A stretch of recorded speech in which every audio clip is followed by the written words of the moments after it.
We're going to take a quick break for a message from our sponsor, and we'll be right back.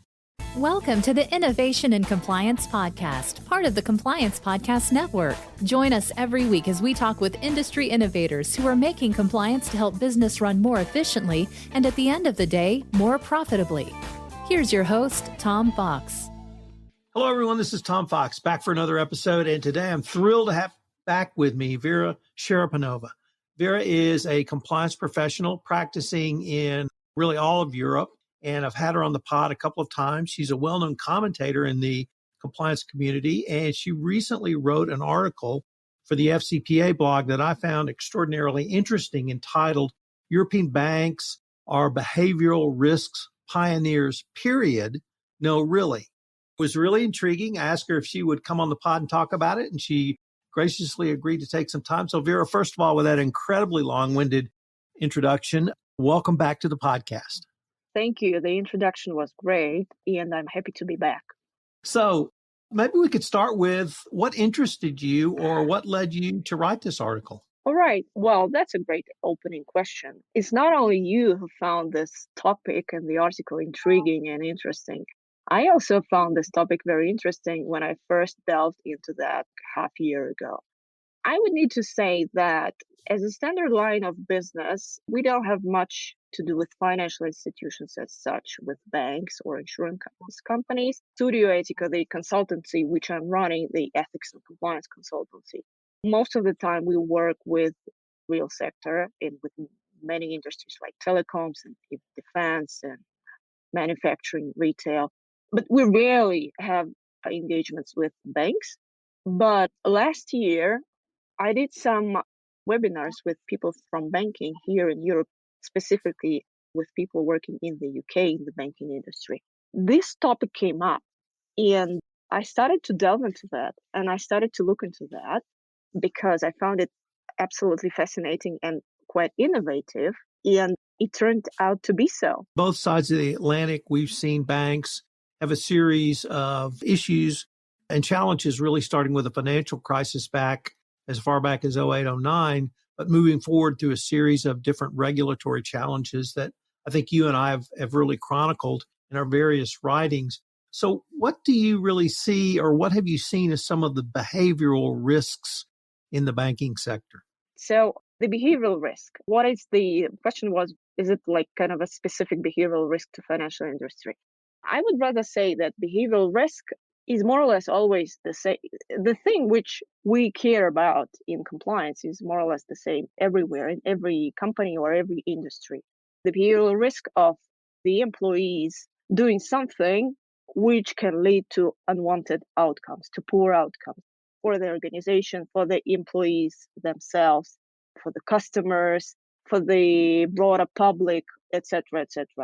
So this is the main, I guess, definition, the broad definition of what behavioral risk is. And of course, there are lots of subcategories under this broad definition. What kind of a wrong can happen? What kind of a wrong decision an employee can take, depending on the circumstances, right? So what is specific to financial industry is the fact that these guys work with money. This makes their job riskier because the outcomes can be more immediate and more clearly seen and more clearly felt by the customers, first of all. I don't think there is a kind of a specific behavioral risk, but I do think that this behavioral risk can lead to more drastic outcomes if it materializes. In your article, you talked about the regulators. And in the United Kingdom, that's the Financial Conduct Authority. And you also talked about the Danish banking regulator. And I was interested to see the regulators actually focusing on this. So how do you see regulators driving this type of at least dialogue within corporations? In the United States, the Department of Justice talks about culture, and that's related to behavioral risk, but it's a little bit different. So could you say a few words about the regulators' role in driving this discussion? This is really interesting. First of all, I think we need to highlight that, in general, the regulator, of course, has a very limited role in mandating culture, because no regulator can mandate what kind of a culture an organization needs to have. Well, I mean, the regulator can mandate that, but how different this culture is going to be in reality, that's no one can mandate that, right? No one can predict that because culture is very, very dynamic and it doesn't go by the rules. Culture is lived through. So still the regulators in the UK specifically and in the Netherlands played an absolutely critical facilitating and educational role because they started the discussion and they started to talk about changes to the culture, that those changes are important. They started to develop assessment tools focused on culture. So having the culture at the center of the whole assessment of a bank. So they started making all of those important changes. They started organizing certain events and having behavioral scientists talk there. They started driving the interest and driving the understanding that the regulator themselves considering this topic critical and important. They also did some important things, like, for example, in the UK, there was a banking standards board founded in 2015, caring specifically and focusing specifically on the standards, on the culture the UK banks have. This standards board is not a regulator, it's not a prosecutor, it's not an enforcement agency. This is just, non-profit board. But still, this board also contributed to the promotion of the importance and also served as a reference, as a repository of reference materials. Yeah, because they started to put down a lot of reference documents and toolkits on these banking standards, and they started to set certain expectations. They started to provide certain resources for the banks to look at when they were thinking about which culture they are having and which culture change they need to be having, etc., etc. All of that played a very important role, in my opinion. Before we started our podcast today, you told me something that really I found very surprising and indeed very interesting, which was the corporate function in these banks, which brought these behavioral scientists in. Could you talk a little bit about that? And I'm not sure there's an answer, but it's certainly an interesting point. Yeah, sure. That's really remarkable. But really, the behavioral scientists running the behavioral units right now in the Dutch banks and in the UK banks here in Europe, to whom I have talked, most of them say that the whole thing started from their chief audit executive. That the chief audit executive came to a conclusion that many problems stem from behaviors. And that's why those chief audit executives came to the idea that they would need to have a behavioral unit inside of an internal audit team. And most of the behavioral units working banks right now and looking into behavioral risk sit inside of the internal audit function, which I find very, very interesting. And I do remember Miss Chan saying at one of her webinars that the best programs she has seen during her employment with DOJ were run by internal auditors.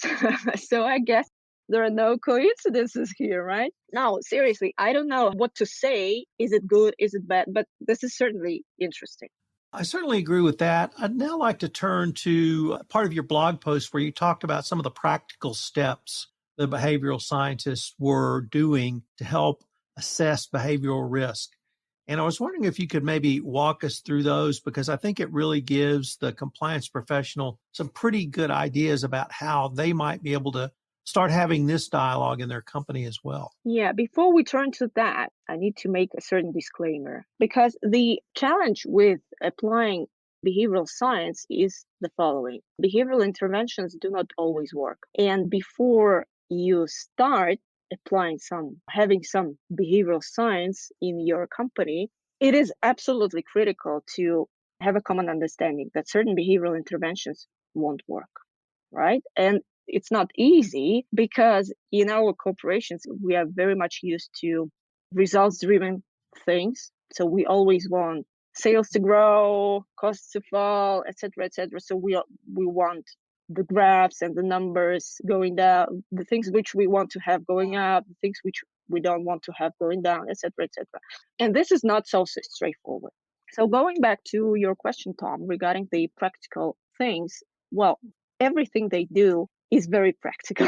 First of all, the first thing that they do, they look into behavioral risk. So they assess on top of their risk management frameworks, they have a specific behavioral lens. So on top of normal risk management activities, they have a behavioral unit which observes. The method is called ethnography. That would, in simple terms, would be something like a fly on a wall most of the time. So they observe. The thing here is that they want to understand, this is called a bottom-up approach, because they want to understand what is really happening inside of certain teams they are currently looking at, departments, locations, etc., vs what leaders think what's happening and what's written in the policies that what should be happening. Okay, so they are trying to understand if these things are on the same level, or the leaders are thinking, oh, we're just doing fine, everything is fine, we're so ethical, and employees are doing great, we're doing great, etc. And then you just go there to the team and get a very different opinion. And this fly on the wall, they try to understand very basic things. What's the air in the team? What's the weather? What are the heroes? Who is the hero of the team? The person who is breaking the rules to get the targets, to hit the targets? Or who? What is the perception of risk? What employees actually think? What is risk? What is risky? What is not risky? What is okay doing? What is not okay doing? What are the social norms of this team? What about the psychological safety within this team? And all of that, they kind of compare and triangulate and compare to what's written in the documents, the policies and regulations, etc., etc. And doing all that, they arrive at a certain heat map of the organization. And they go to the board and say, listen, here are the risk hotspots. We're not saying that there is a problem. However, this is a red flag, and we'd better do something about this. This is point number one. Point number two, what they do, and what I find absolutely fascinating, is that they focus on subcultures. They don't do holistic culture assessment because, again, they concentrate on specific teams and even decision points, because problems do not lie in the averages. Because culture can be very, very different in different parts of the company. Because modern corporations are quite big, and we have a lot of people, and we have a lot of locations, and we have a lot of functions, etc., etc. And the climate within every piece of this organization can be very, very different. It can feel a lot different to sit on the board and to work as a frontline employee, right? So that's why they take a very granular, a very specific and targeted approach, and they look at very specific things. They almost never use surveys, which is the method we are very much used to when we talk about culture assessments. They use surveys only to generalize some of their observations they already have and to triangulate the data that they already have and the conclusions they kind of are coming to, because surveys are not truth, and there are lots of limitations based on what behavioral sciences says. There are lots of limitations to that method, which is also a very interesting thing.